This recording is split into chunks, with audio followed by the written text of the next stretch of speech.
Exemple de problème avec la loi de Boyle-Mariotte. Un ballon de 2 litres d'hélium est à une pression de 100 kPa. Que devient sa pression si le volume est maintenant de 740 ml? Alors, dans un premier temps, on va sortir nos données. Alors, le 2 litres, c'est quoi? C'est un volume. Et là, je vois que j'ai une situation avant-après. Donc, ça va être mon V1. 2 litres. Une pression, P1, c'est dans la même situation. J'ai 100 kPa.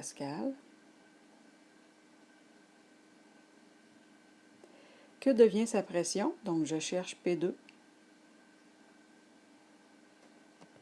Si le volume est maintenant de 740 ml.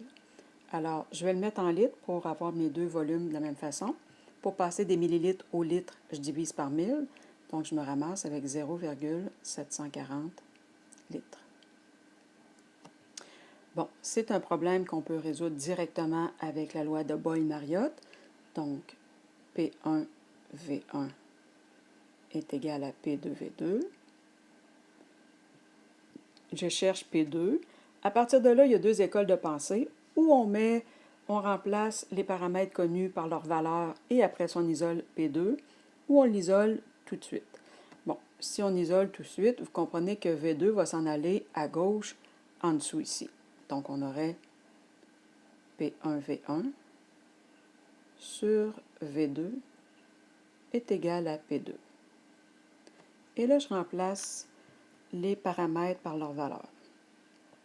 Alors, j'ai 100 kPa fois 2 litres divisé par 0,74 litres va être égal à ma pression 2. Vous voyez que j'ai des litres ici en bas, ici en haut. Il va bien me rester des kilopascals. On effectue le calcul sur notre calculatrice. Alors, 100 fois 2 divisé par 0,74. Et on donne notre réponse. Ici, on pourrait arrondir notre réponse. Ici, j'ai 3 chiffres significatifs. Ici aussi, 4 là. On va garder 4 chiffres significatifs. Pour terminer, on se pose la question, est-ce que c'est normal que la pression ait augmenté? La réponse est oui, parce que lorsque le volume diminue, ici le volume est passé de 2 litres à 0,74 litres, la pression augmente étant donné qu'ils sont inversement proportionnels. Il nous reste à expliquer la loi de Boyle-Mariotte avec la théorie cinétique. L'hypothèse 1 de la théorie cinétique stipule que les particules gazeuses sont très éloignées les unes des autres.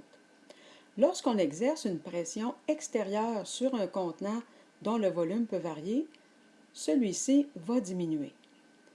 Comme les particules de gaz ont moins d'espace pour se déplacer, elles vont entrer en collision avec la paroi plus souvent, d'où une augmentation de la pression interne.